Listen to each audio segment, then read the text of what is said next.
Selamat pagi, siang, sore, Miss. Perkenalkan, kami dari kelompok 15 akan belajar mempresentasikan hasil jawaban kami yang telah kami diskusikan mengenai perusahaan AW. Perkenalkan, nama saya Windy Fana. Saya akan melakukan presentasi pada bagian saya. Untuk menjawab pertanyaan nomor 1, kelompok kami telah memilih salah satu perusahaan yang sudah terdaftar atau ada, yaitu restoran AW. Dikarenakan perusahaan tersebut sudah besar dan memiliki banyak pengalaman, serta memiliki manajemen sumber daya manusia yang baik untuk kami analisa. Berikutnya, saya akan menjelaskan visi dan misi yang dilakukan oleh perusahaan AW. Untuk visinya yang pertama adalah untuk menjadikan restoran terbaik di Indonesia dalam kategori fast food dan sangat disenangi oleh masyarakat. Dan untuk misinya sendiri adalah untuk memenuhi kebutuhan makanan dan minuman dengan persyaratan halal bagi masyarakat di sekitar lokasi tersebut dengan pelayanan yang cepat, mutu baik dan sehat, serta mendapatkan keuntungan yang tinggi untuk semua restoran yang digunakan untuk meningkatkan kesejahteraan pemilik dan karyawan. Dalam usaha mencapai visi dan misi perusahaan, diperlukan juga untuk menetapkan tata nilai suatu perusahaan dalam perusahaan AW ini, yaitu yang pertama dengan memprioritaskan kepada pelanggan. Dengan mengutamakan kepentingan pelanggan seperti memberikan pelayanan terbaik, attitude yang ramah, sehingga pelanggan bisa merasa puas dengan servis kita. Yang kedua adalah menciptakan integritas dengan mengutamakan behavior yang menyangkut dengan kejujuran, kedisiplinan, tepat waktu, konsisten, dan bertanggung jawab terhadap tugas yang dijalankan, sehingga dapat mendukung pertumbuhan dan perkembangan perusahaan yang sehat. Dan untuk yang ketiga, ada profesionalitas, melakukan pekerjaan sesuai dengan posisi yang diberikan, menerima konsekuensi jika terjadi kesalahan. Dan untuk yang keempat, adanya inovasi, yaitu meningkatkan kemampuan pribadi, berani mengajukan sebuah ide baru, dan melakukan penyempurnaan dan perbaikan untuk mendukung kualitas diri. Telah tertulis juga beberapa tata nilai yang dipaparkan dalam perusahaan AW ini. Dari apa yang sudah kami bahas dan tuangkan, kami membutuhkan seseorang atau staf dengan karakter yang bisa sesuai dengan tujuan perusahaan agar perusahaan ini bisa tumbuh dan berkembang. Terdapat beberapa karakter atau kualifikasi yang kami butuhkan untuk mengisi posisi kerja perusahaan AW, yaitu yang pertama adalah seseorang yang bisa bekerja sama dalam tim atau teamwork. Yang kedua, bisa bertanggung jawab pada posisi yang telah ditetapkan dalam perusahaan ini. Dan yang ketiga, mau menerima kritikan jika terjadi masalah teknis atau kesalahan diri. Yang keempat, work under pressure. Yang kelima, disiplin, konsisten, dan taat akan aturan atau kebijakan perusahaan. Yang keenam, pelanggan adalah nomor 1, maka servis yang diberikan juga harus nomor 1. Dan yang terakhir, menerapkan budaya 4S, yaitu sopan, senyum, sapa, dan santun. Sekian presentasi untuk bagian saya yang bisa saya presentasikan. Selanjutnya akan dilanjutkan oleh teman saya. Terima kasih. Halo, nama saya Viola. Di sini saya akan memperlihatkan struktur organisasi restoran AW dan tata kerja dari masing-masing pekerja AW. Ada manajer yang berisikan 2 orang dan bertugas dalam memimpin, mengelola, mengendalikan, dan mengawasi kelancaran dari kinerja perusahaan sesuai dengan tujuan dan kebijakan yang telah ada. Menetapkan target untuk setiap departemen perusahaan. Membuat rencana atau program dan kebijakan operasional perusahaan. Memberikan informasi kepada pekerja di bawahnya. Bertanggung jawab kepada Dewan Komisaris dan Direktur Utama. Ada asisten manajer yang berisikan 4 orang dan bertugas bertanggung jawab untuk mengelola operasi sehari-hari pada kegiatan operasional restoran, termasuk seleksi untuk pengembangan dan manajemen kinerja karyawan. Memaksimalkan keuntungan dan memastikan bahwa tamu merasa puas dengan pelayanan yang diberikan. Memantau persediaan makanan dan perlengkapan. Mengelola semua bagian restoran dan membuat keputusan akhir tentang hal utama bagi pelayan kepada para tamu. membuat laporan kepada manajer tentang keadaan restoran dalam operasional sehari-hari. Supervisor berisikan 2 orang dan memiliki tugas untuk mengawasi karyawan dalam melaksanakan pekerjaan mereka serta memberikan penilaian. Memberikan penghargaan bagi karyawan yang berprestasi. Melakukan koordinasi dengan bagian-bagian lain. Bertanggung jawab kepada manajer. Ada chef berisikan 4 orang dan memiliki tugas memasak makanan yang akan disajikan pada menu yang terdaftar. Mempertimbangkan bahan-bahan yang dibutuhkan. Dan ada staff yang berisikan 20 orang. Ada pembagian lagi pada staff, yaitu kasir, melayani customer dan memberikan pesanan pelanggan dengan benar. Dining, membersihkan meja makan yang kotor dan melayani pelanggan yang datang dengan ramah. Kitchen, memasak makanan sesuai dengan menu yang tersedia dan menyiapkan kebutuhan dapur. Preparations, mengelola makanan yang mentah menjadi bahan baku dan mencuci serta membersihkan piring atau alat-alat untuk makan yang kotor. Cleaning service berisikan 5 orang yang bertugas dalam melakukan pembersihan keseluruhan yang mencakup area makan dan toilet pada saat kotor. Security berisikan 3 orang yang bertugas dalam melakukan pengawasan dan penertiban proses berjalannya restoran. Dalam usaha mengembangkan sumber daya manusia, restoran A dan W melakukan pelatihan dan pengembangan karyawan di perusahaan mereka. Karena zaman yang terus berkembang, maka untuk memenuhi keinginan dan kepuasan konsumen dalam mendapatkan servis yang terbaik, restoran A dan W melakukan evaluasi dalam setiap pelatihan dan pengembangan SDM-nya. Sehingga kualitas dari pelayanan yang diberikan dapat dimaksimalkan dan para konsumen akan puas dengan apa yang didapat. Terdapat beberapa manfaat pelatihan kerja, menurut Werther dan Davis. Manfaat tersebut dikategorikan menjadi yang pertama, manfaat bagi perusahaan, yaitu meningkatkan efektivitas proses pengambilan keputusan dan pemecahan masalah, memperbaiki pengetahuan dan keterampilan di seluruh level perusahaan, membantu meningkatkan iklim kerja yang tepat untuk pertumbuhan dan komunikasi.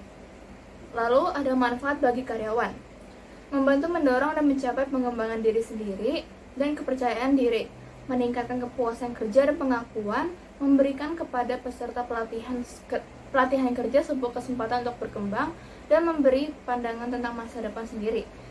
Membantu seseorang meningkatkan keterampilan berbicara.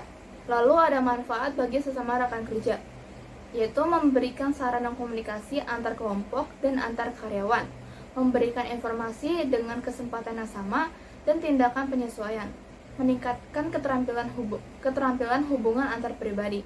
Dalam melakukan pelatihan kepada karyawan baru, karyawan junior akan dibimbing oleh senior dengan menggunakan metode pelatihan on the job training.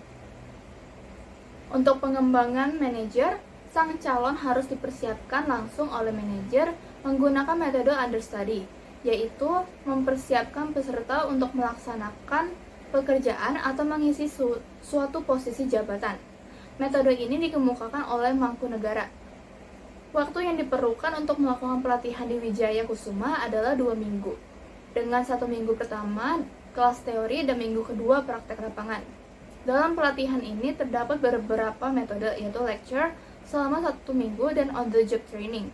Dalam pelatihan ini mereka diajarkan berbagai macam teori seperti sejarah berdirinya A dan W, prosedur-prosedur dasar, cara memberikan good quality service dari konsumen datang hingga pulang, dan juga menjelaskan mengenai job description yang ada. Pada akhir minggu pertama atau hari ke-7 akan diadakan tes untuk mengetahui seberapa paham dan bagaimana calon karyawan menguasai materi yang telah diberikan. Minggu setelahnya atau setelah tes dijalankan, SDM akan belajar sebuah pekerjaan sambil mempraktekannya.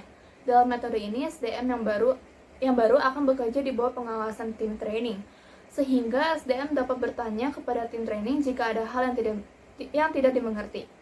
Tujuan dilakukan pelatihan calon karyawan di A dan W untuk meningkatkan skill karyawan sehingga sesuai dengan standar A dan W, meningkatkan keselamatan kerja dan menghemat cost control. Adapun tujuan lainnya yaitu meningkatkan produktivitas kerja, efisiensi waktu, meminimalisir kesalahan, meningkatkan moral, dan untuk jenjang karir. Untuk para staf yang sudah bekerja akan mendapatkan pengembangan dengan cara memindahkan staf yang rajin dan berpotensi ke divisi lain agar dapat belajar hal baru. Ini tentunya dilakukan oleh manajer restoran A dan W. Baik manajer maupun supervisor akan memantau kinerja setiap karyawan dan memberikan penilaian. Setelah beberapa bulan, karyawan dianggap sudah menguasai pekerjaan, rajin, dan memiliki potensi, maka akan dijadikan sebagai senior di divisi tersebut.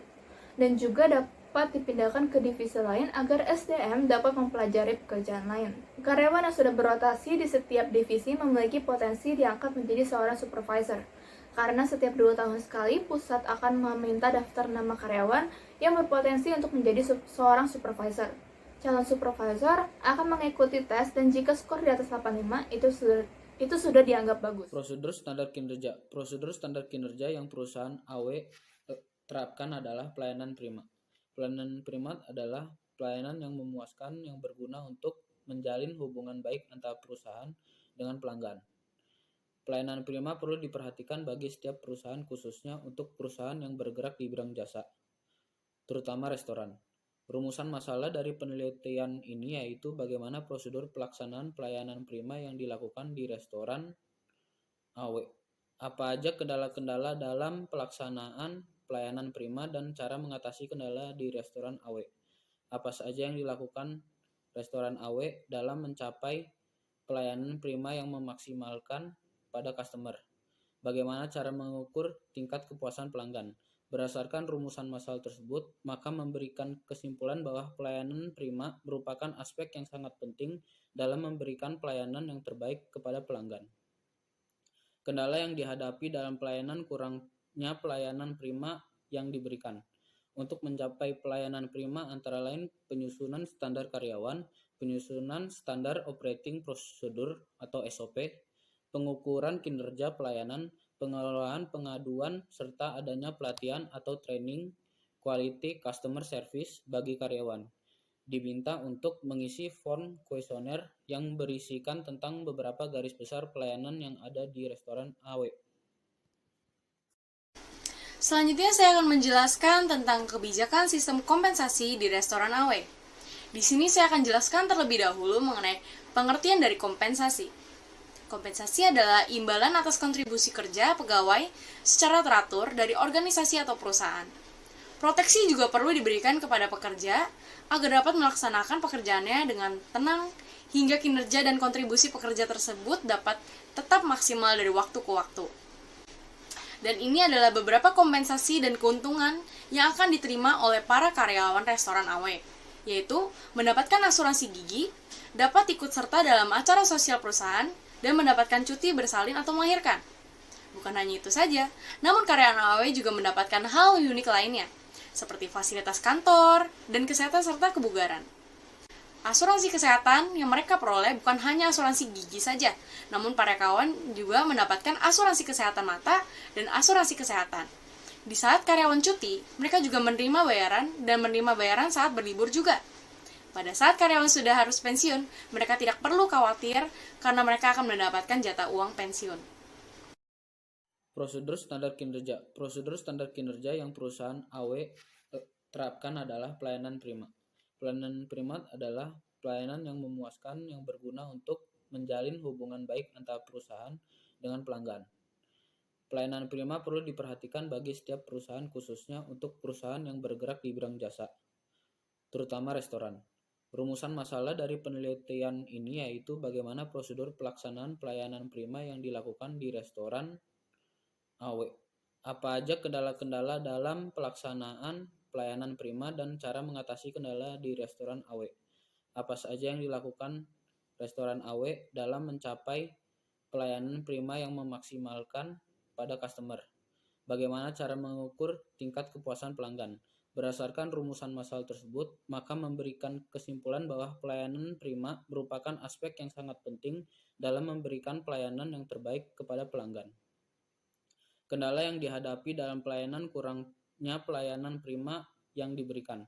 Untuk mencapai pelayanan prima antara lain penyusunan standar karyawan, penyusunan standar operating procedure atau SOP, pengukuran kinerja pelayanan, pengelolaan pengaduan, serta adanya pelatihan atau training quality customer service bagi karyawan.